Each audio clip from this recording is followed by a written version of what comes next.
prophète Amos, que nous avons dans l'Ancien Testament. Prophète Amos, prenez tout de suite la place. Nous n'allons pas en lire beaucoup ce soir, mais il faut l'avoir sous les yeux. Nous avons plusieurs textes à consulter dans le livre de ce prophète. Le prophète Amos occupe donc exactement 9 chapitres dans l'Ancien Testament.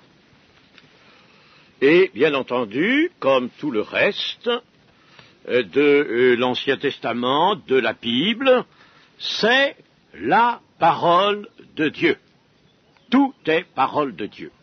Par conséquent, tout nous concerne. Allons pas faire une étude pour le plaisir de savoir ce que signifient tous ces oracles annoncés en un certain temps, bien avant la venue du Seigneur Jésus-Christ devant le peuple d'Israël. Ce n'est pas une curiosité intellectuelle que nous désirons satisfaire. Voulons consulter ce prophète comme le reste en tant que parole de Dieu pour nous. C'est bien dans cette intention-là, dans cette ouverture-là, qu'il faut étudier tout livre qui compose la Bible. Bien des personnes, cela je l'ai déjà dit, mais c'est bon à redire, sont capables d'affirmer devant tous les interlocuteurs possibles du monde, et il y en a, que la Bible est la parole de Dieu. Ah oui, la parole de Dieu en son entier, c'est la parole de Dieu. Et si l'interlocuteur dit, mais vous pourriez m'expliquer, me faire comprendre tel ou tel passage de l'Ancien Testament, ou s'il questionne sur tel et tel problème qui est venu à son esprit, alors souvent, nous demeurons incapables de fournir une réponse vraiment nourrie et exacte.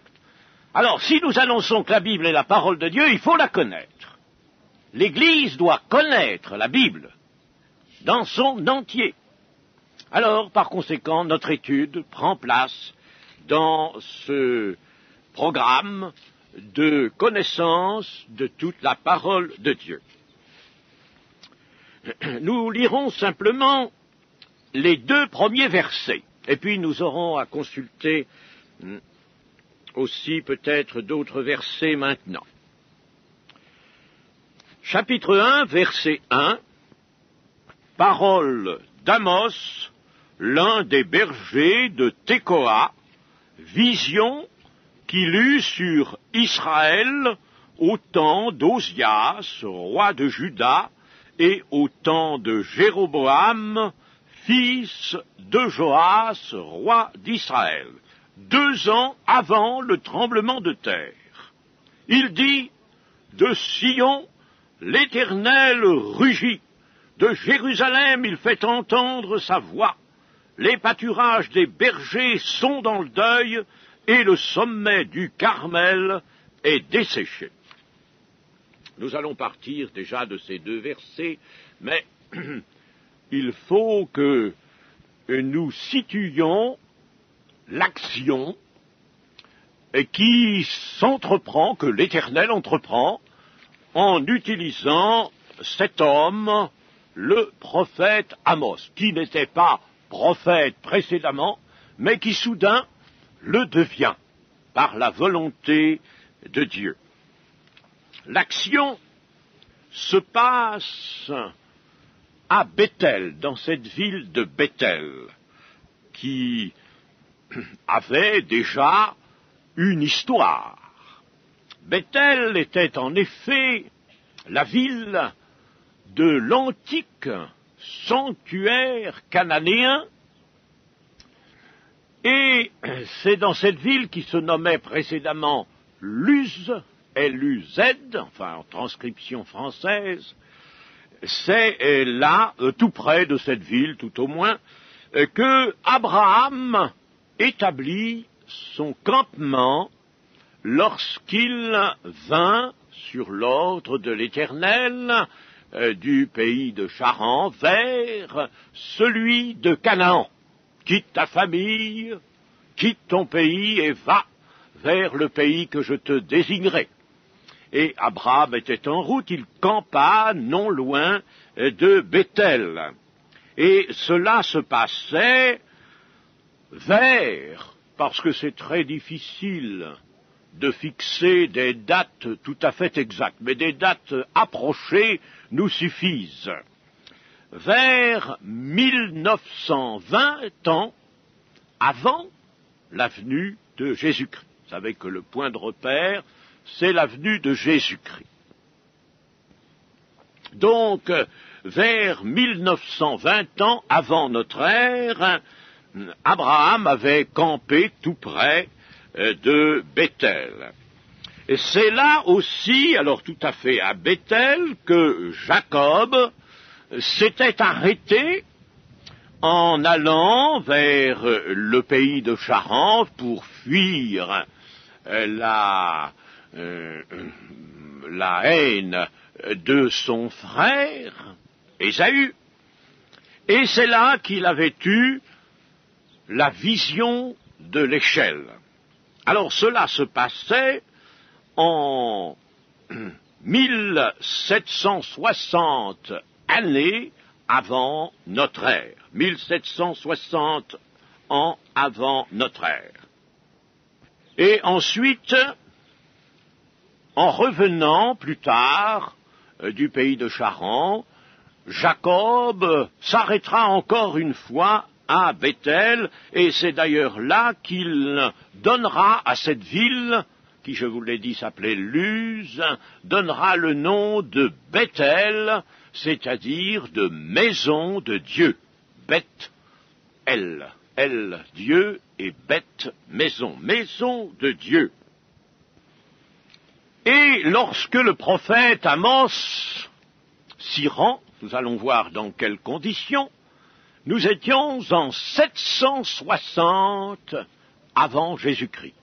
C'est-à-dire qu'il s'était passé un millénaire, 760, un millénaire depuis la vision de l'échelle donnée à Jacob. 1000 ans s'étaient passés. Béthel avait d'ailleurs beaucoup changé. Et l'on était, à l'époque où Amos intervient, on était, le texte nous l'a dit, au temps de Jéroboam, fils de Joas, roi d'Israël. Vous savez que le peuple de Dieu était constitué en 2 royaumes. Cela, depuis la mort de Salomon, et le royaume de Salomon avait été divisé après lui en 2 royaumes, le royaume de Juda, avec pour capitale Jérusalem, et le royaume d'Israël, qui avait pour capitale Samarie, n'a pas eu Samarie au début, mais ensuite est connu pour avoir eu pour capitale Samarie. Béthel avait beaucoup changé. Ici, ce Jéroboam était le second du nom. Il n'y a pas eu, il ne s'est pas constitué de dynastie suivie dans le royaume d'Israël, non pas comme dans le royaume de Juda, où celui qui régnait était un descendant de David. Là, non, il n'y a pas eu de dynastie continue. Divers personnages ont pris le trône de ce royaume d'Israël, qui était appelé aussi le royaume du Nord. Béthel avait beaucoup changé, donc, déjà sous Jéroboam Ier, et qui y avait implanté le culte du veau d'or. Le culte du veau d'or. Mais le veau d'or, mes amis, avec ce culte, avec cet emblème, on ne prétendait pas adorer des faux dieux, mais bien l'Éternel lui-même, l'Éternel représenté par un veau d'or. Chers amis, voilà, n'est-ce pas, où était la grande abomination déjà introduite en Israël par son premier roi, Jéroboam Ier. Et sous Jéroboam II, celui qui nous intéresse là, celui qui règne quand Amos vient parler à Bethel, après 11 règnes intermédiaires entre Jéroboam Ier et Jéroboam II, il y a eu 11 règnes différents. Bethel était devenu le haut lieu, le plus en vogue du royaume d'Israël, du royaume du Nord.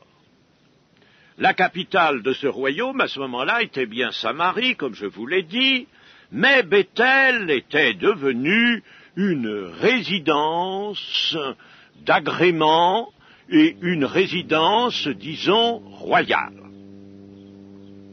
Osée, le prophète Osée, la nomme, lui, différemment, un petit peu avant. Nous avons, avant le prophète Amos, nous avons Osée, chapitre 4 et verset 15. Si tu te livres à la prostitution, ô Israël, que Juda ne se rende pas coupable, n'allez pas à Gilgal, ne montez pas à Beth-Aven, et ne jurez pas, l'Éternel est vivant. Et puis dans le même prophète, chapitre 10 et verset 5, les habitants de Samarie seront consternés au sujet des veaux de Beth-Aven, le peuple mènera deuil sur l'idole, et ses prêtres trembleront pour elle, pour sa gloire qui va disparaître du milieu d'eux. Eh bien, Beth-Aven, c'est Bethel.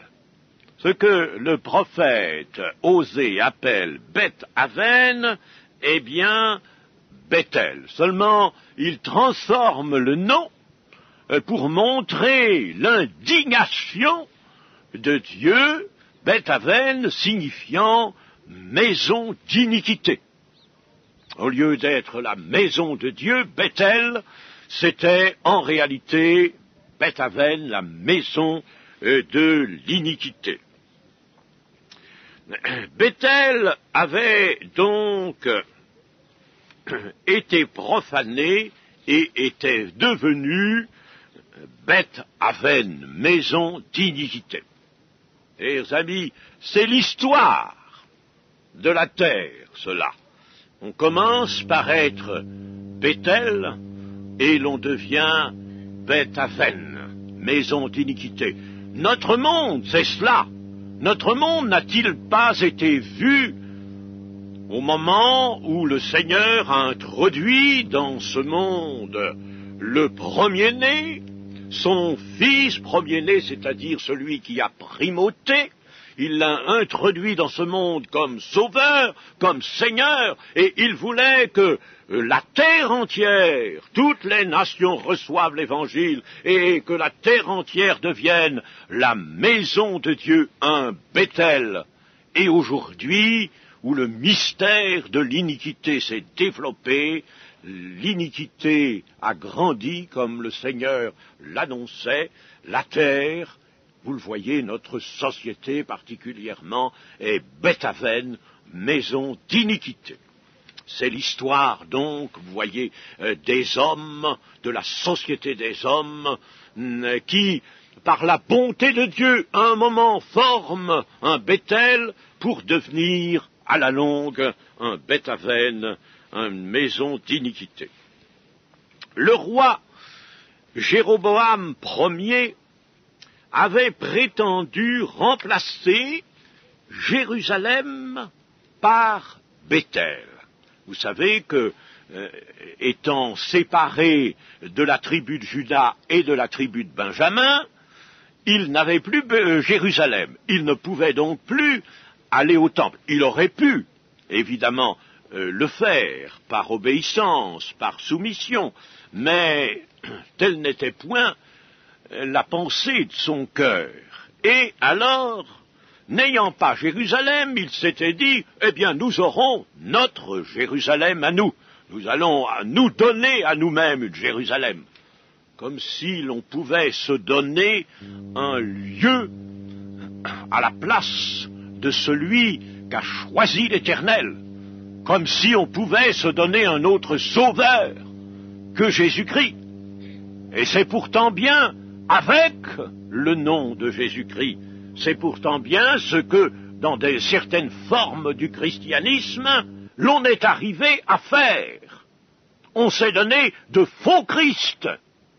Comme ici, Jéroboam Ier se donne une fausse Jérusalem. Et il avait installé là le culte du veau d'or. Je ne vais pas insister là-dessus, mais l'on trouve cela dans le chapitre 12 du premier livre des Rois, notamment entre les versets 28 et 33. Et la ville de Béthel, au moment qui nous intéresse, en 760 avant notre ère, la ville de Béthel était luxueuse, une ville magnifique. Et vous allez voir, en effet, que cette ville était splendide, une résidence où tous les grands, tous ceux qui avaient privilèges et avantages dans le royaume sur le menu peuple venaient s'installer, se réjouir et goûter à ce que tous les hommes ont toujours appelé la joie de vivre, c'est-à-dire goûter le confort et se livrer au plaisir. Elle était luxueuse et déjà dans Amos, nous pouvons lire au chapitre 3, les versets 14 et 15. Chapitre 3, versets 14 et 15. Le jour où je punirai Israël pour ses transgressions, je frapperai sur les autels de Béthel. Les cornes de l'autel seront brisées, ils tomberont à terre. Je renverserai les maisons d'hiver et les maisons d'été. Les palais d'ivoire périront, les maisons des grands disparaîtront, dit l'Éternel. Vous avez déjà, par ces deux versets, une vue de ce qu'était le Béthel de cette époque. Je frapperai sur les autels de Béthel, les cornes de l'autel seront brisées. Parce que, vous le voyez, Béthel était une réplique selon un diktat humain, une réplique de Jérusalem. Les autels, les cornes de l'autel. Et puis, cela sera brisé, je renverserai les maisons d'hiver, les maisons d'été. Donc, les grands, vous voyez, ils sont désignés les grands du royaume avaient des maisons pour l'hiver, très bien chauffées, soyez persuadés, et bien qu'à cette époque, l'on ne connaisse à point le pétrole, on savait chauffer les maisons par du bois, surtout. Et les maisons d'été, des palais d'ivoire, c'est-à-dire des palais habillés intérieurement d'ivoire. Donc la ville était luxueuse. D'ailleurs, ce royaume du Nord, royaume entre les mains de Jéroboam II, était en pleine prospérité. Notons bien cela, très grande prospérité. Il semblait qu'il y eût sur le royaume une bénédiction de Dieu. Ce sera d'ailleurs le dernier temps de prospérité. Ensuite viendront les malheurs. Et cette prospérité, en effet, sombrera sous le jugement de Dieu, c'est-à-dire sous les coups impitoyables de l'Assyrie, du grand empire de l'Assyrie, Je dis pas la Syrie, mais l'Assyrie, A-2-S-Y-R-I-E. Sous les coups donc de la Syrie, qui détruira ce royaume du Nord en 722 avant Jésus-Christ. C'est-à-dire qu'on n'en est pas loin. Nous sommes en 760 et ce sera par conséquent 28 ans plus tard que cette destruction interviendra, ou 38 ans plus tard, c'est bien ça, n'est-ce pas? C'est ça, 38 ans plus tard. Le gouvernement royal de Jéroboam II est le premier à se laisser tromper par cette fausse sécurité. Les hommes aiment bien vivre dans ce climat de la fausse sécurité. Au chapitre 6 de notre prophète, le verset 1 nous dit « Malheur à ceux qui vivent tranquilles dans Sion et en sécurité sur la montagne de Samarie, et le royaume du Nord, ça, assez grand de la première des nations auprès desquelles va la maison d'Israël. Malheur à ceux qui vivent tranquilles, à ceux qui vivent dans cette sécurité qu'ils se donnent eux-mêmes. Rappelons-nous que pour notre époque, c'est la même chose, n'est-ce pas, mais c'est en grand, ça intéresse toute la terre, quand les hommes diront sécurité, un malheur soudain fondra sur eux. Nous sommes actuellement tranquilles, malgré toutes les difficultés qui s'amoncellent, malgré les problèmes qui s'ajoutent les uns aux autres et pour lesquels personne ne trouve de vraies solutions, malgré cela, des hommes sont encore tout disposés maintenant à chanter l'avenir et à nous présenter un avenir heureux, assuré pour de longues années et même de longs siècles. L'homme veut se tromper et se donner une fausse sécurité. Méfions-nous dans l'Église de ne pas nous livrer à une fausse sécurité. Attention, ramenons le problème à nous-mêmes. Une fausse sécurité. Nous avons une sécurité, mais elle ne peut être fondée que sur une parfaite fidélité. Une fidélité du cœur, mes amis. Attention, ce n'est pas une fidélité d'apparence, une fidélité religieuse, une fidélité du cœur. Si nous avons cette fidélité qui correspond à celle de Dieu, vous savez que Dieu est fidèle d'une façon parfaite, alors nous avons sécurité, nous sommes assurés, mais notre assurance est fondée sur Dieu, sur la bénédiction et la grâce de Dieu, qu'il faut donc toujours conserver à soi.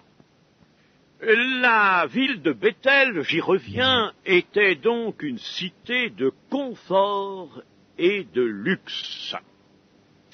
Nous avons vu qu'il y avait des palais d'ivoire, des palais au pluriel, pas celui seulement du roi, mais des palais pour les grands du royaume, palais d'ivoire. On était donc riche, je vous dis, la prospérité était allée à un sommet, un véritable sommet. Et ces palais d'ivoire étaient nombreux. Je crois que je l'ai suffisamment dit tout à l'heure, mais dans le chapitre 3 de notre prophète, on peut encore relever les versets 10 et 11.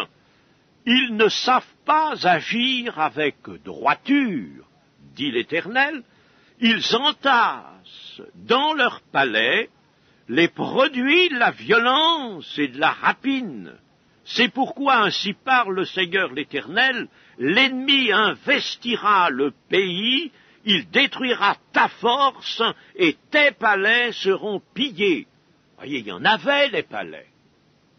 Et ils abritaient la rapine, La rapine, c'est le mot qu'emploiera le Seigneur Jésus dans un sens figuré. La rapine. Ces palais abritaient le produit de la violence. Par violence, il faut entendre toutes les formes de méchanceté. Nous les verrons, ces formes. Des formes de méchanceté. Et les palais étaient remplis de tout ce qui était, en somme, le produit d'un abus, le produit d'un vol, et surtout à l'encontre du malheureux petit peuple.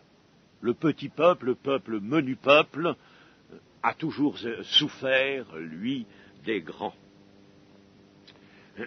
Le mobilier de ces palais, qui étaient donc nombreux, et d'abord disons que les palais étaient bâtis en pierre de taille, et intérieurement il y avait donc de l'ivoire, c'est pas du papier peint qu'on mettait, vous voyez, c'était bien plus luxueux que chez nous même aujourd'hui, c'était des plaques d'ivoire, comme on peut d'ailleurs en voir dans certaines ruines. J'en ai vu notamment à Saint-Pierre de Martinique. J'ai vu les ruines d'une église tapissées intérieurement de plaques d'ivoire blanc, et il y en a sur une hauteur déjà encore assez grande. Et là, nous pouvons dire que l'extérieur était en pierre de taille, ce que nous dit le prophète Amos, chapitre 5 et verset 11, aussi parce que vous avez foulé le misérable. Oui, vous avez foulé le misérable. Et que vous avez pris de lui du blé en présent, vous avez bâti des maisons en pierre de taille, mais vous ne les habiterez pas. Vous avez planté d'excellentes vignes, mais vous n'en boirez pas le vin. Vous voyez, les palais étaient en pierre de taille. Et cela parce qu'on avait pressuré le misérable, le petit peuple. Et nous sommes renseignés toujours par ce prophète qui véritablement dénonce tout. Et nous sommes renseignés que ces palais avaient un mobilier lui-même riche et soigné. Il y avait par exemple, chapitre 6 et chapitre 6, verset 4, ils reposent sur des lits d'ivoire, ils sont mollement étendus sur leurs couches, ils mangent les agneaux du troupeau, les veaux mis à l'engrais. Voyez-vous, ils reposent sur des lits d'ivoire. Ici, le mien est en fer. Hein? Tout simplement, le vôtre aussi, n'est-ce pas, ici. Ça nous suffit, nous, ici, n'est-ce pas? Ce que nous désirons, n'est-ce pas, c'est de reposer nos corps, nous n'avons pas besoin d'ivoire ou même de bois précieux. Mais là, ils avaient des lits d'ivoire. D'ivoire, vous vous rendez compte de l'ivoire, et pour faire un lit avec de l'ivoire, il en faut une certaine quantité, n'est-ce pas? Un ivoire travaillé. On ne s'imagine pas comme déjà en ce temps-là, le luxe et le confort pouvaient être très grands. Il y avait de très habiles ouvriers. Hein? Et en outre, on pouvait, par le trafic des navires, il y avait beaucoup de navires qui parcouraient les mers, on pouvait se procurer les matières les plus riches et les plus précieuses. Ils avaient donc des lits d'ivoire. Ils avaient dans leurs chambres et dans leurs appartements de ces palais, ils avaient aussi de magnifiques tapis de laine. Chapitre 3 et verset 12. Ainsi parle l'Éternel, comme le berger arrache de la gueule du lion 2 jambes et un bout d'oreille, ainsi se sauveront les enfants d'Israël qui sont assis dans Samarie à l'angle d'un lit et sur des tapis de Damas, les fameux tapis de Damas, des tapis qui étaient grands, très grands, et qui étaient épais, magnifiques, aux couleurs chatoyantes. Alors nous pouvons facilement imaginer ce que pouvait être ces appartements dans les palais d'ivoire, n'est-ce pas, ce devait être merveilleux. Il n'y avait pas nos techniques actuelles, il n'y avait pas l'électricité, mais on avait d'excellentes torches, des lampes à huile, et on avait beaucoup d'esclaves, et avec tout cela, on pouvait évidemment composer une vie vraiment luxueuse, n'est-ce pas, une vie qui se déroulait dans un cadre luxueux. D'ailleurs, la vie de ces riches qui étaient là à Bethel était une vie voluptueuse, bien sûr, n'est-ce pas?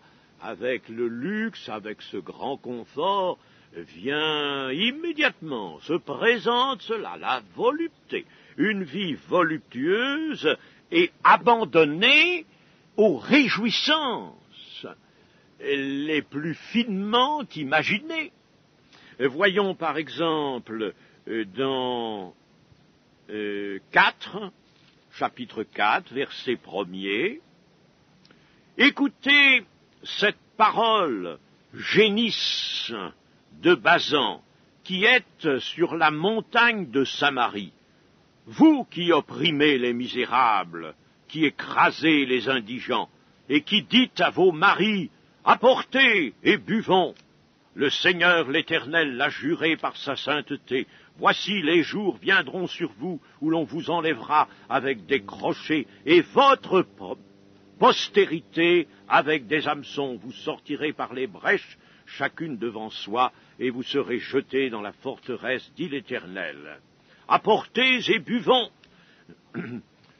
Jamais, n'est-ce pas, voyez, ces épouses n'étaient suffisamment gâtées, elles étaient insatiables. Elles disaient à leur mari, allez, allez, allez, courez, oppressez dans la campagne tous ceux qui sont soumis au dur la mort. Prenez, saisissez, apportez le blé, apportez la richesse. Nous voulons avoir vraiment des festins, buvez. Buvons, apportez et buvons, ce qui veut dire, n'est-ce pas, ayons les grands festins que nous aimons tant.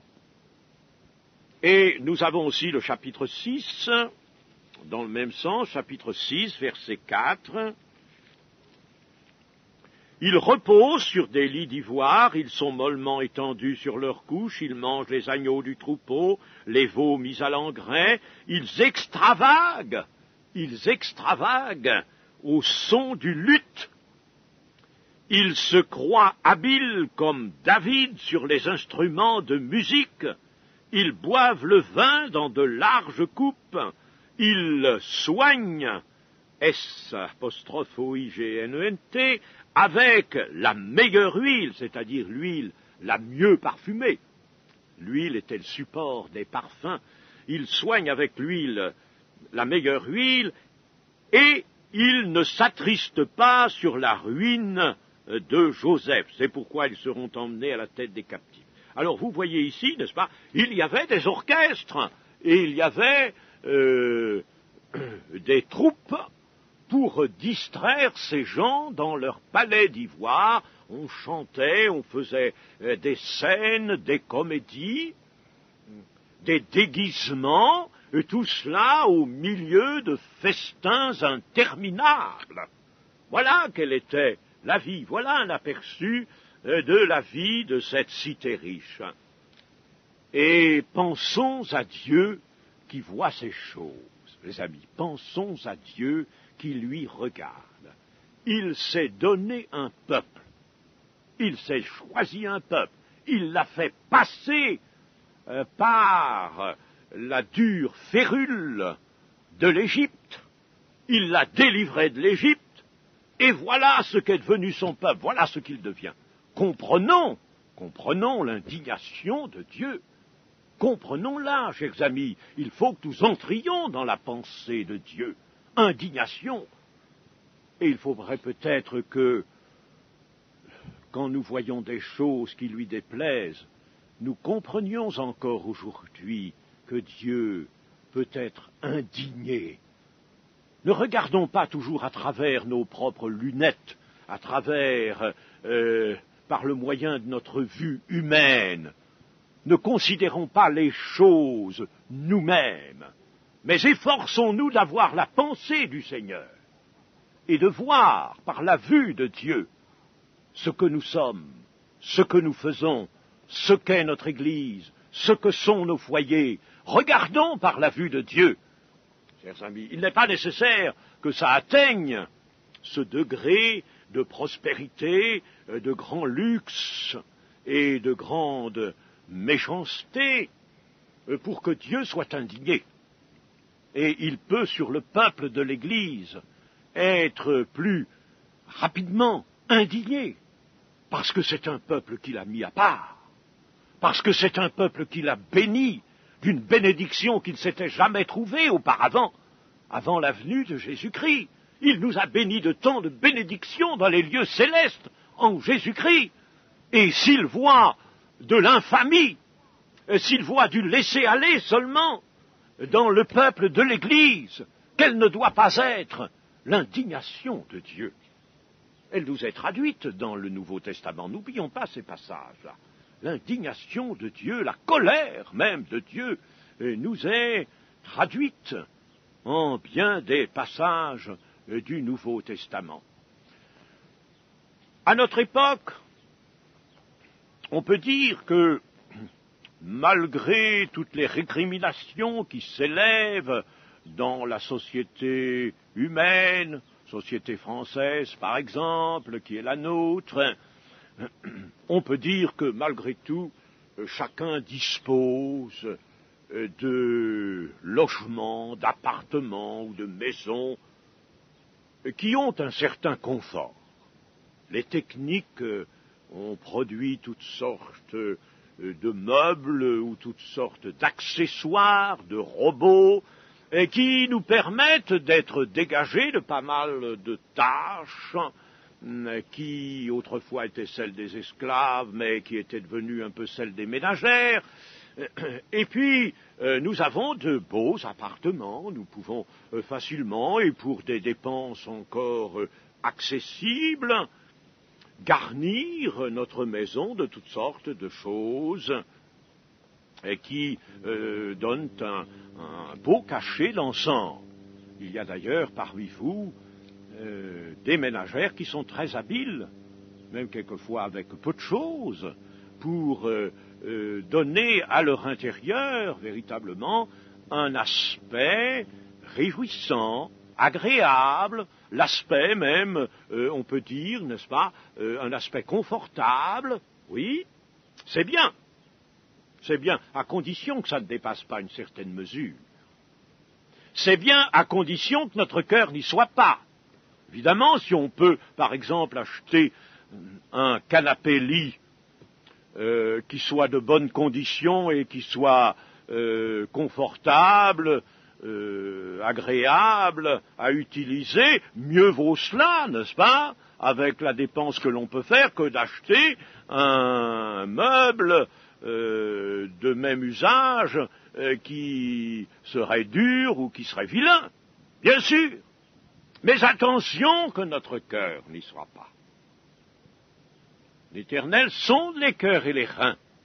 Et mes amis, je le dis en pensant à des remarques, des observations que j'ai pu faire.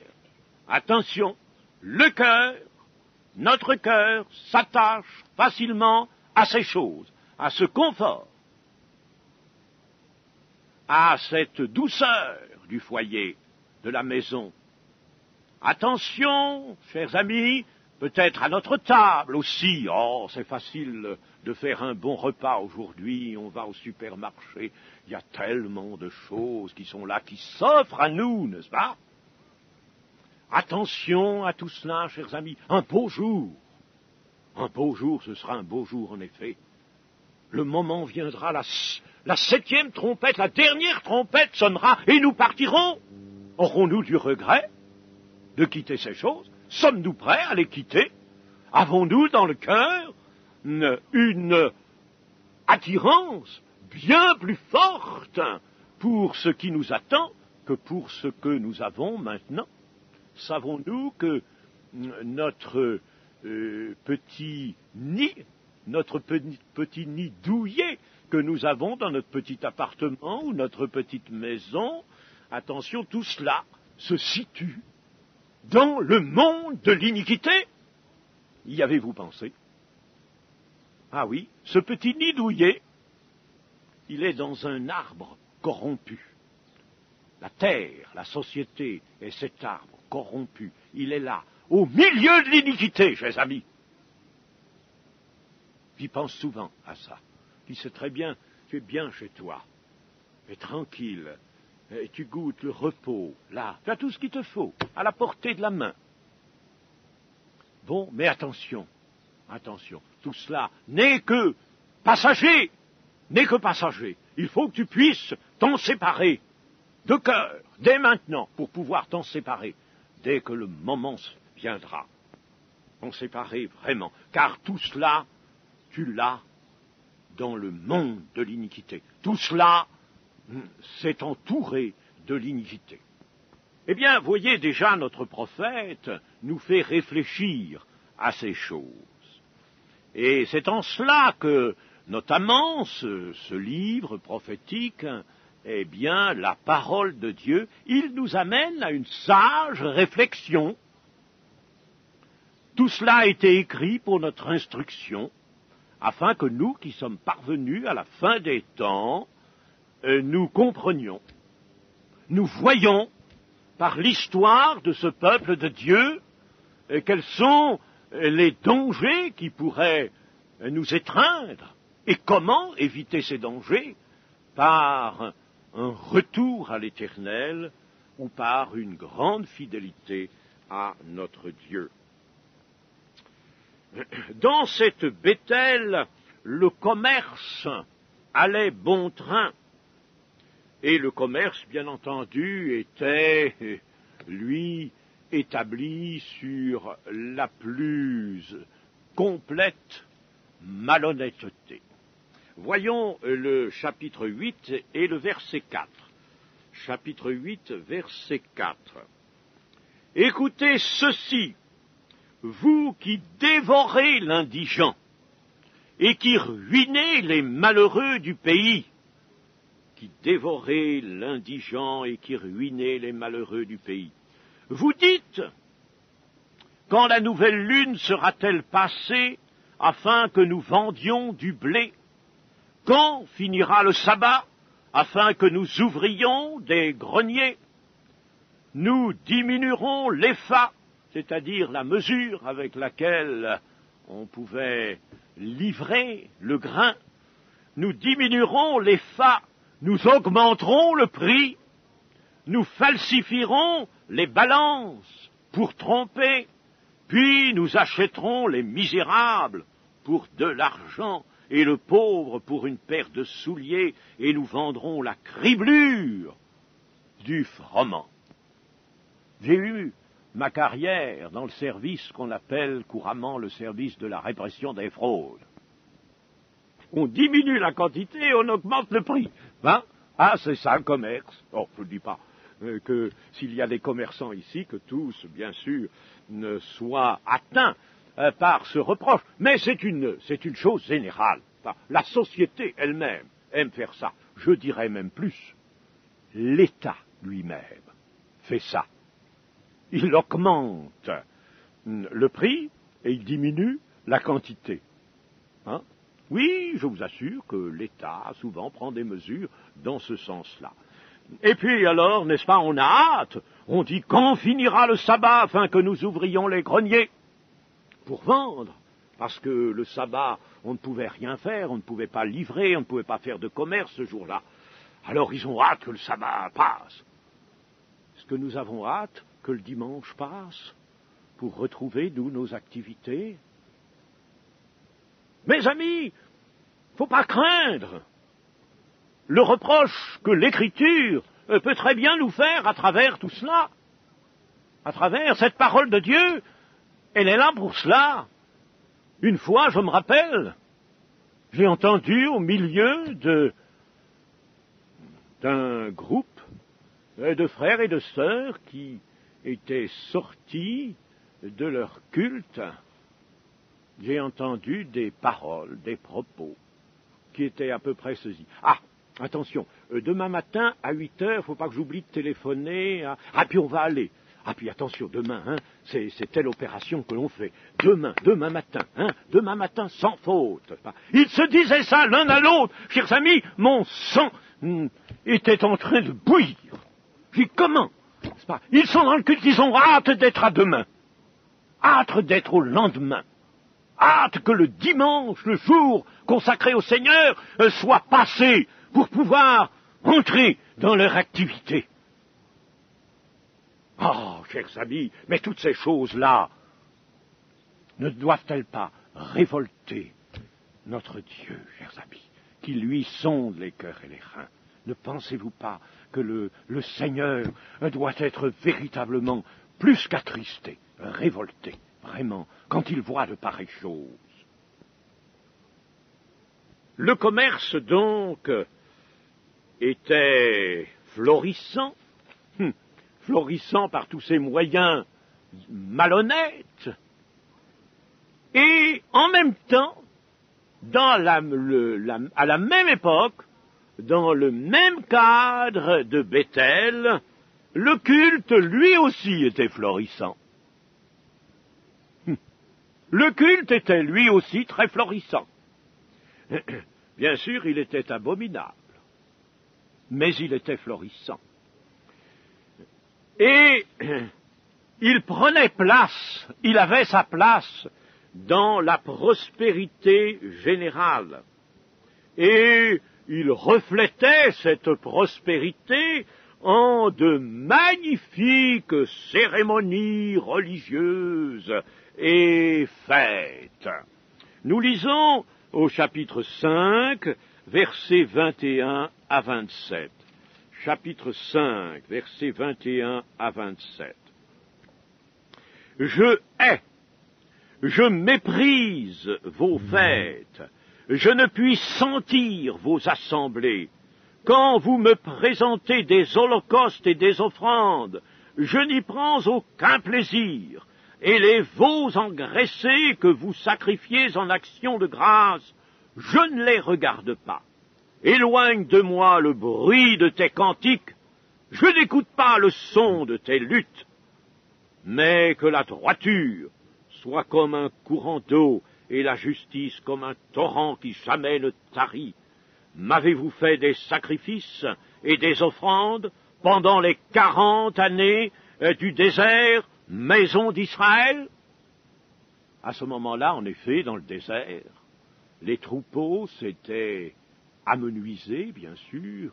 Les troupeaux n'avaient pas pu se renouveler, parce que, pour la bonne raison, c'est qu'on n'avait pas de pâturage pour des troupeaux. Alors on ne pouvait plus avoir de pâturage, et par conséquent, pendant les 40 ans du désert, les sacrifices avaient pratiquement cessé. Les sacrifices, ce n'est qu'en arrivant dans le pays de Canaan que, alors là, l'on donnera véritablement à la loi de Moïse, la loi du Sinaï, son véritable développement. Mais alors, vous voyez ici que le Seigneur nous dit « Je ne prends aucun plaisir à ce que vous prétendez m'offrir, holocauste, offrande, et vos actions de grâce exprimées par le moyen de ces veaux engraissés, ces veaux très gras. Vous choisissez de belles bêtes pour exprimer vos actions de grâce. Eh bien tout cela, je le rejette, je n'en veux pas.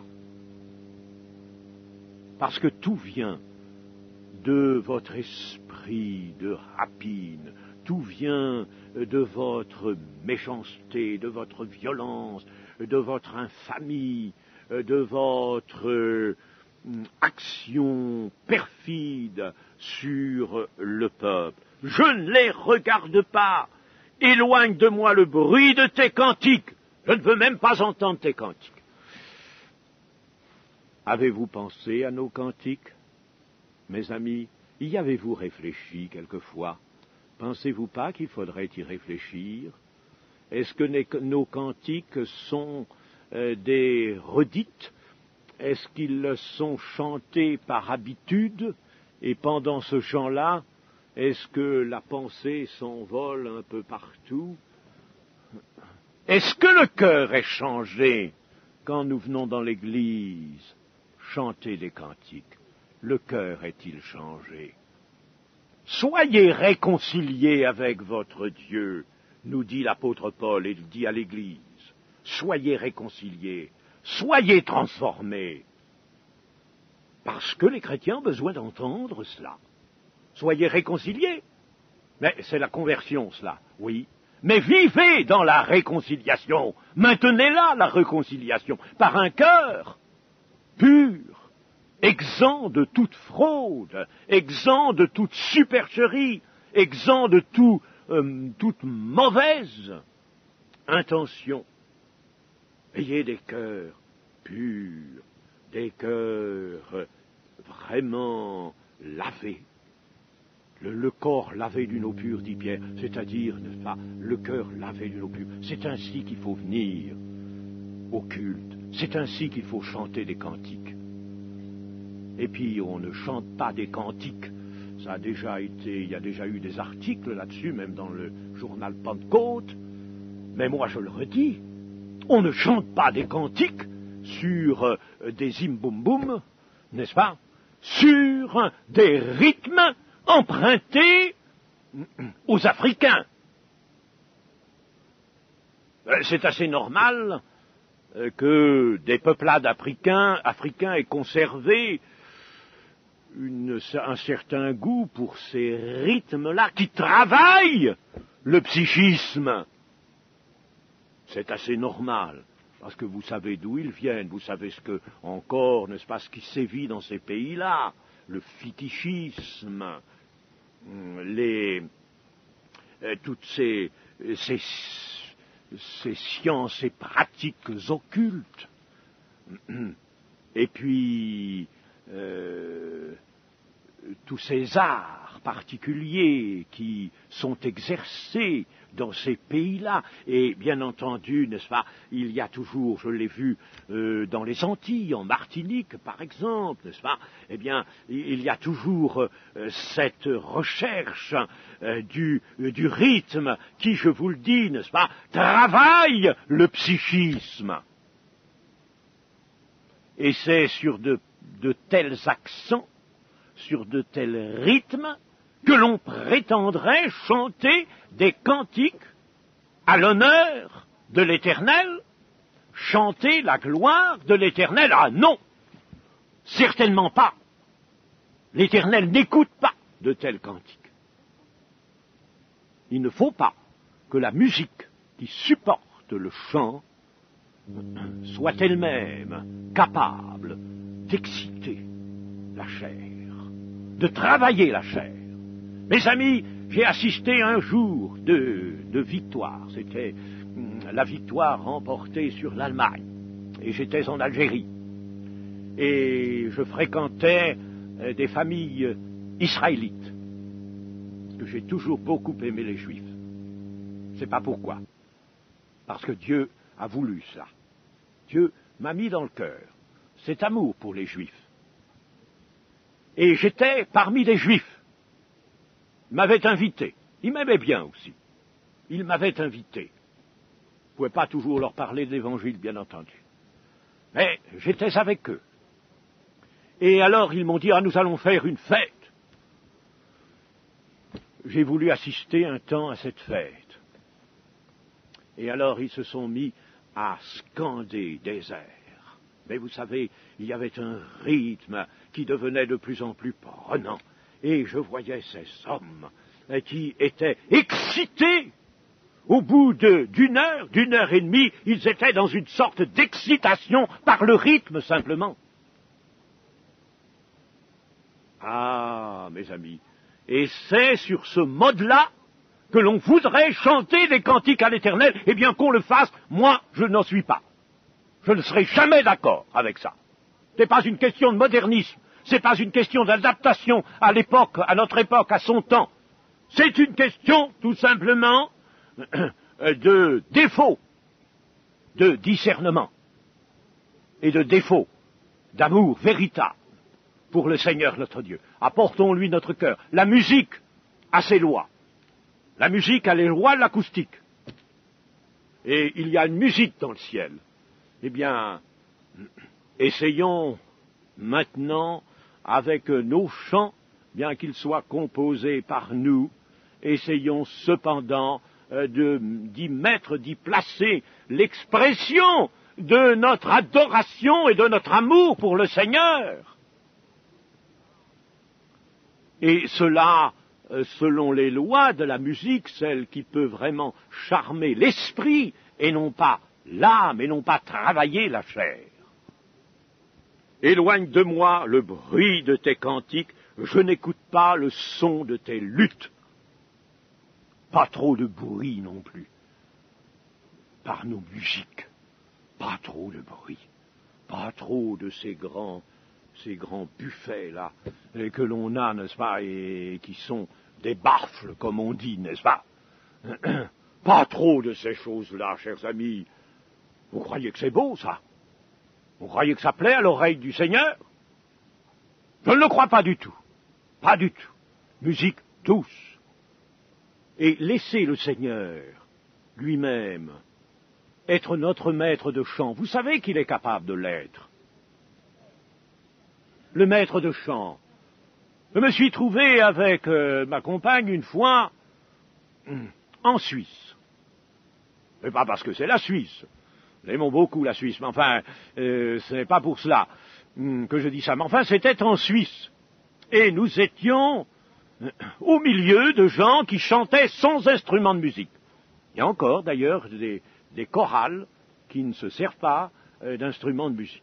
Mais là, n'est-ce pas, nous étions recueillis au cours d'un long recueillement, et on a chanté des cantiques qui étaient sur nos recueils. Mes chers amis, les voix avaient pris un timbre tout à fait particulier. On aurait dit qu'il y avait un accompagnement d'instruments, de je ne sais quels instruments, des instruments du ciel, je ne sais pas. Il y avait comme un accompagnement, mais l'ensemble était beau, était magnifique. Et j'ai lu dans un ouvrage une relation d'Ivan Roberts, non pas Oral Roberts, que vous connaissez, qui est contemporain, mais Ivan Roberts, du commencement de notre siècle, et qui a été témoin, on dit même qu'il a été l'instrument, du réveil du pays de Galles. Et il écrit dans un de ses rapports ceci: « Je suis entré dans l'église, et l'on était en train de chanter un de ces cantiques que nous connaissons bien, que nous avions chanté tant et tant de fois. Mais, chers amis, c'était plus le même cantique, dit-il, c'était plus du tout le même. J'ai été saisi en entrant d'entendre ces voix. Oh, ce n'étaient plus des voix humaines, c'étaient des voix célestes. Le Saint-Esprit soufflait sur cette assemblée, et le chant de ces hommes, de ces femmes, avait pris lui-même, je ne dirais pas la couleur, il avait pris la résonance du ciel.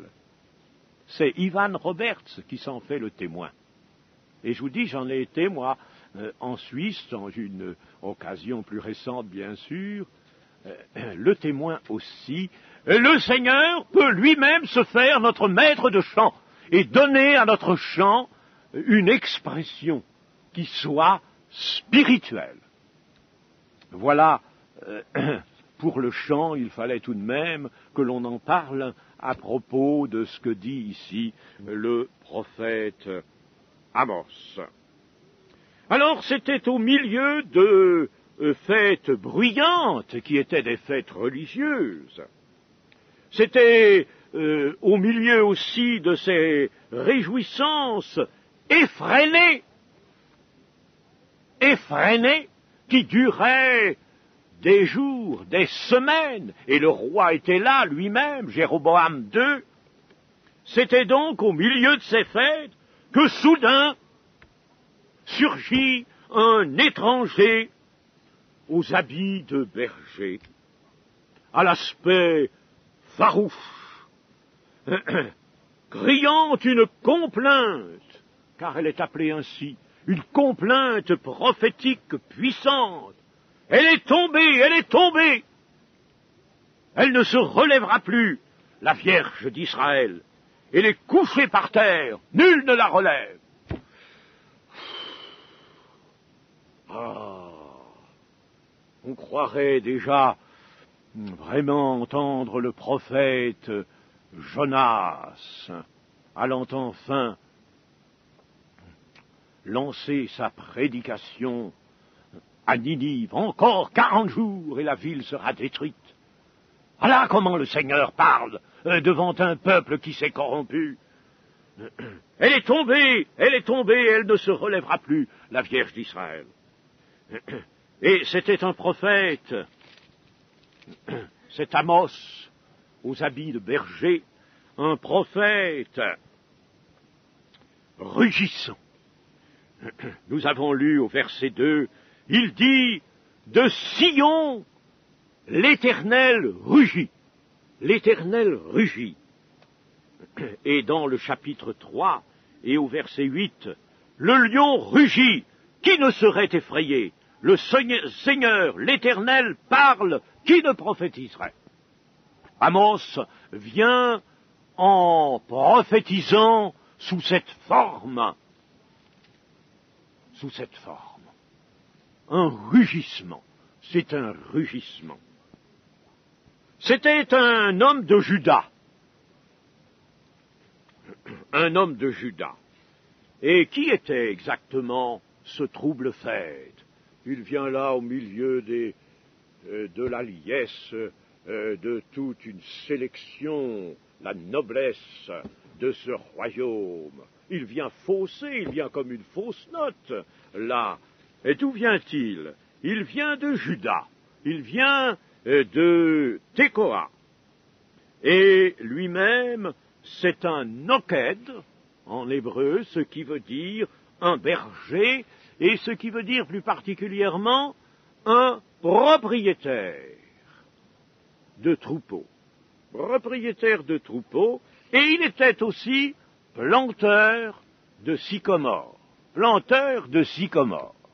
Il plantait des sycomores. Vous allez me demander, mais qu'est-ce que c'est que ça, des sycomores? Ici, vous voyez, nous avons là-bas des érables. C'est un peu, oui, les jeunes arbres là. Entre deux, là, il y a des érables. Et c'est ce qu'on appelle, ou c'est quelque chose d'approchant qu'on appelle aujourd'hui le sycomore. Mais ce n'était pas cela, autrefois, dans l'Orient. Ce n'était pas cela. D'ailleurs, sycomore, ça vient de deux mots qui sont accolés. Ça vient de succon, qui veut dire figuier, et moron, succon, moron, sycomore, moron qui veut dire mur. En grec, d'ailleurs, ça se dit sukomoros. Sukomoros. Il y a bien là, par conséquent, les deux racines, succon, figuier, et moron, mur. C'est donc un arbre qui ressemble tant au figuier qu'au mûrier. C'était un arbre qui ressemblait aux deux. Un genre de ficus qui pouvait atteindre une très grande taille. Et, chose extraordinaire, et nous pensons à Zachée, qui s'était perché sur un sycomore. C'est pas pour voir passer le Seigneur Jésus. Vous voyez, c'est utile un sycomore, voir passer le Seigneur Jésus. Pouvons-nous peut-être avoir un sycomore spirituel, n'est-ce pas, pour nous percher, voir le Seigneur, le voir vraiment. Et Zachée était un homme de petite taille. Et comme c'était un fonctionnaire, un percepteur, chef des percepteurs d'impôts, j'imagine qu'il n'avait pas l'habitude de prendre de l'exercice il ne devait pas être très agile, petite taille et pas agile. Mais le sycomore, lui, se prêtait à cette ascension qu'il fit pour s'élever et voir passer le Seigneur Jésus, qui l'interpella là-haut, au haut de son arbre. Parce que le sycomore a des branches horizontales, très voisines les unes des autres, ça fait un véritable escalier. Et je suis sûr que tous ici, même les plus âgés, pourraient, si nous avions un sycomore, tenter d'en faire l'ascension.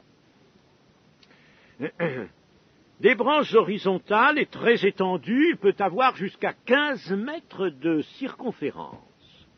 Et c'est un arbre important, et les premières branches sont basses. Et ce qui fait que Zachée a pu très facilement les atteindre.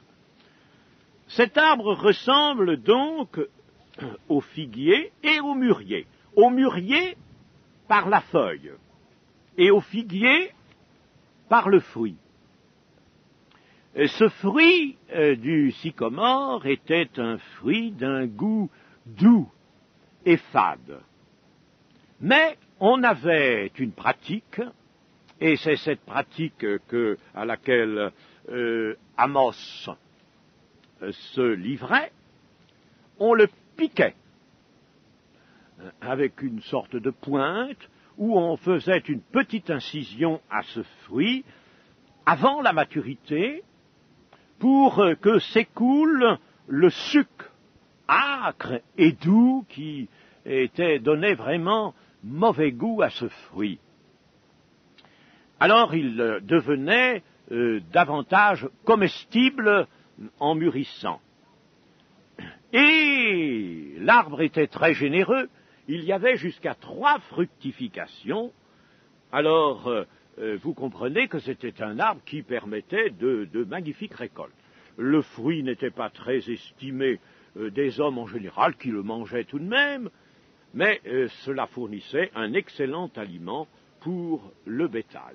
Et notre homme, Amos, était donc un propriétaire de troupeaux, berger, qui en même temps était un planteur de sycomore, et certaines versions, même je ne sais pas si c'est pas la Darby, ont mis, il était un piqueur de fruits de sycomore. Enfin là, c'est tout de même interpréter le texte hébreu. Il cultivait le sycomore, nous le verrons par la suite. Alors, voici que surgit et rugit celui que le Seigneur saisit. Et pourquoi le saisit-il? Parce que il y a une révolte dans le cœur de cet homme. Il y a déjà une révolte. Il a vu les choses. Il n'est pas révolté pour le désavantage. Il n'est pas dans le désavantage, d'ailleurs, étant propriétaire de troupeaux et pouvant planter des sycomores pour faire une récolte, la récolte d'un aliment riche et précieux. Non, il n'est pas, lui, dans le désavantage. Mais l'oppression dont souffre le peuple qu'il voit, cela fait bouillir en lui la révolte, un esprit de révolte. Et il voit que cette révolte est dirigée, en somme, contre son Dieu qu'il aime, contre l'Éternel. Alors un jour arrive où le Seigneur le saisit. Il n'a pas entrepris d'action humaine, il a eu la sagesse de s'en tenir à la loi. Il est resté soumis à son Dieu, mais un jour, le Seigneur, son Dieu, met en lui sa colère, comme il la mettra plus tard dans cet homme, le prophète Jérémie. Il mettra son indignation, sa colère dans le cœur de cet homme. Et voici Amos qui quitte ses troupeaux. Tekoa était à 9 kilomètres au sud de Bethléem, qui quitte ses troupeaux en pays de Juda, qui quitte ses sycomores, tant pis pour les fruits s'ils se perdent, et le voilà parti à Bethel. Et là, elle est tombée. Il vient rugir de la part de l'Éternel. Amos signifie en hébreu porteur. C'est peut-être un peu interprétatif, certains ouvrages disent porteur de fardeau. Disons que ça signifie porteur, celui qui porte. Mais tel est bien le ministère du prophète de l'Ancien Testament en général, de tout prophète. Il porte le fardeau du peuple infidèle et il quitte subitement, lorsque l'Éternel le saisit, sa maison, tout ce qu'il possède, et il s'en va annoncer ce message rugissant de l'Éternel. Les paroles qu'il vient faire entendre au royaume d'Israël, il en a eu la vision. La vision, en effet, au chapitre 1er, verset 1, parole d'Amos, l'un des bergers de Tekoa, vision qu'il eut sur Israël au temps d'Osias. Des visions.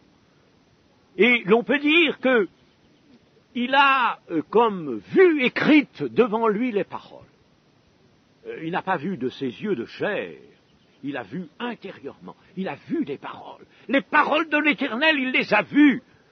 C'était bien la parole de l'Éternel, elle était là, et il ne pouvait que venir la prononcer dans ce rugissement qui était vraiment celui de Dieu. Et là est l'autorité divine de ces paroles. Il a eu des visions, il a vu ces paroles, il les a en quelque sorte lues sur une table que Dieu a mis devant son cœur. Il a eu des visions de la parole de l'Éternel. Là est l'autorité divine de ces paroles. C'est un aspect particulier de l'inspiration des Écritures. On veut quelquefois parler de l'inspiration des Écritures et établir un principe général qui s'applique à tous, c'est un tort. L'inspiration plénière des Écritures, tout est inspiré, jusqu'au plus petit mot, pas comme l'a dit le Seigneur.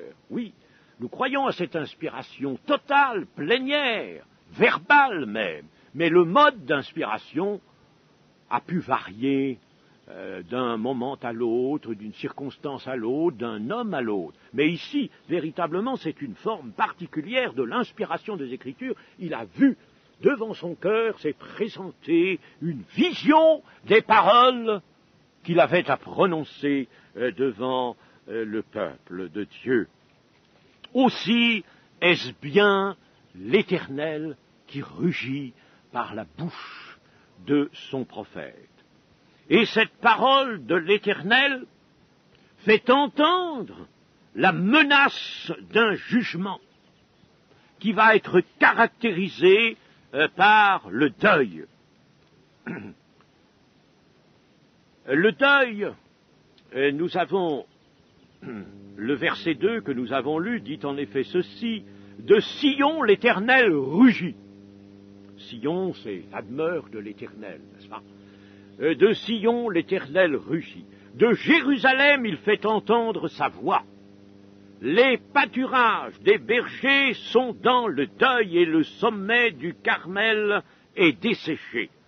Les pâturages des bergers sont dans le deuil. Et le Carmel, le sommet du Carmel est desséché. Ce qui veut dire ceci, c'est que le jugement de l'Éternel qui est annoncé et qui va venir sera comme un vent du sud, un sirocco, desséchant le pays et supprimant les productions du pays et même la beauté de ce pays, car c'était le plus beau des pays. Supprimant la beauté, le peuple au cœur infidèle et ingrat ne conservera pas le cadre merveilleux, luxuriant, productif que le Seigneur lui avait donné à ce peuple, le pays va se transformer par un jugement de l'Éternel en l'image même du peuple. Et il va subir la sécheresse. Ah, le peuple est ingrat, est fidèle, est détourné. Le peuple est véritablement plongé dans l'hypocrisie et dans l'abomination. Eh bien, ce pays va être une abomination aussi. Il va être à l'image du peuple de Dieu. Le peuple ne peut pas garder un cadre merveilleux, un cadre béni, s'il est lui-même dans la réprobation de Dieu. C'est ce qui s'est passé après le péché en Éden. Le sol, est-il dit à Adam, sera maudit à cause de toi. Nous avons méconnu l'effet de la malédiction sur le peuple, sur la terre, à cause d'Adam. Et ici, il va en être de même de ce peuple. Jusque-là, le Carmel était revêtu de son admirable manteau vert, il était très boisé, et les quelques parties non boisées qu'il y avait, les quelques clairières, étaient elles-mêmes verdoyantes, on pouvait y faire vivre des troupeaux. Le Carmel était, vous le savez, dominait la mer Méditerranée. Il était sur le littoral, c'était un lieu magnifique. C'est là que le prophète Élie avait offert ce fameux sacrifice pour lequel, ce fameux holocauste, pour lequel le feu du ciel était descendu, avait évaporé toute l'eau qu'on avait versée sur les victimes, et avait consumé l'Holocauste. C'est là que, tout près, sur une des pentes du Carmel, ou plutôt sur un des plateaux, un peu en contrebas du sommet du Carmel, c'est là que s'était déroulée cette circonstance extraordinaire. Eh bien, le pays va être ruiné par la sécheresse. Si l'eau vive ne coule plus dans le cœur des hommes, elle va se retirer de son pays. Oh, mes amis, il y a une corrélation absolument frappante et certaine entre l'état d'un pays et le peuple qui l'habite. Jusque-là, notre Occident a été véritablement béni, car nous avons des productions riches et abondantes encore, tandis que dans d'autres pays, c'est le désert, tandis que, par exemple, dans l'Inde, eh bien, l'on ne peut pas nourrir le peuple, tandis même que la famine et la sécheresse ont pu sévir à une époque toute récente, en Russie, par exemple. Et en Occident, nous n'avons pas connu cela. Attention, nous n'avons pas connu cela. Nous sommes encore dans l'abondance. Mais attention, parce que l'Occident était la partie de la terre où se conservait encore la connaissance de Dieu par la connaissance de Christ, où l'Évangile était encore annoncé, combattu, certes, au milieu de formes viciées du christianisme, mais malgré tout, il y avait quand même un certain christianisme qui était agréable à Dieu. Il y avait quand même une véritable Église au milieu de tout cela. Et si cette Église tend à s'amenuiser, à s'affaiblir elle-même, à se détourner elle-même, chers amis, je ne puis pas vous assurer que ce beau cadre verdoyant ne devienne pas le désert.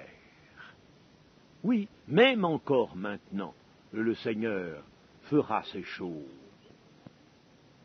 Il ne peut pas conserver la bénédiction et un pays luxuriant, verdoyant, magnifique, agréable à voir, productif, ne peut pas rester entre les mains d'un peuple qui se détourne de son Dieu et qui offense constamment Dieu par l'idolâtrie. Mais attention aussi que les bénédictions spirituelles seront soumises à la même règle. Les bénédictions spirituelles dans l'Église, attention, elles ont peut-être régressé un peu. Attention, nous pourrions les perdre si nous n'étions véritablement le peuple saint que désire le Seigneur. Et pour terminer, nous lirons un passage dans le 2e livre des Chroniques. C'est un passage qui a été ces temps-ci assez mis en honneur et qui nous fait remarquer encore l'étroite relation entre le peuple, entre le cœur du peuple et le pays qu'il habite, comme don de l'Éternel. Amis, il faut tout recevoir, tout considérer comme un don de l'Éternel. 2 Chroniques, chapitre 7 et verset 12. C'était l'heureux temps de l'entrée dans le règne de Salomon. Ah, le Salomon de ce moment-là était vraiment une belle figure. L'Éternel apparut à Salomon pendant la nuit et lui dit « J'exauce ta prière et je choisis ce lieu comme la maison où l'on devra m'offrir des sacrifices. Quand je fermerai le ciel et qu'il n'y aura point de pluie, quand j'ordonnerai aux sauterelles de consumer le pays, quand j'enverrai la peste parmi mon peuple, si mon peuple, sur qui est invoqué mon nom, s'humilie, prie et cherche ma face, et s'il se détourne de ses mauvaises voies, je l'exaucerai des cieux, je lui pardonnerai son péché, et je guérirai son pays. Mes yeux seront ouverts désormais, et mes oreilles seront attentives à la prière faite en ce lieu. Ah, chers amis, vous voyez comme est l'Éternel. Voilà notre Dieu qui nous aime, voilà comme il est, voilà ce qu'il attend de nous, voilà ce qu'il désire, voilà ce qu'il promet de faire. Eh bien, nous allons, nous, faire ce que le Seigneur nous demande. Son nom est invoqué sur l'Église. Le nom de Jésus, c'est le nom du Seigneur, est invoqué sur l'Église. Et si alors l'Église prie, si elle cherche vraiment la face du Seigneur, si elle se détourne de ses mauvaises voies, sachant les reconnaître, alors le Seigneur dit, je l'exaucerai des cieux, je lui pardonnerai son péché et je guérirai son pays, ce qui veut dire, je guérirai pour nous maintenant, je guérirai particulièrement son cadre d'église, ce cadre qui est celui des rassemblements du peuple. Alors je le bénirai, et les bénédictions du Seigneur se retrouveront en fruits de l'esprit, se retrouveront en délivrance, se retrouveront en toutes sortes de bénédictions qui nous donneront l'abondance de la vie. Que le Seigneur le fasse. Amen.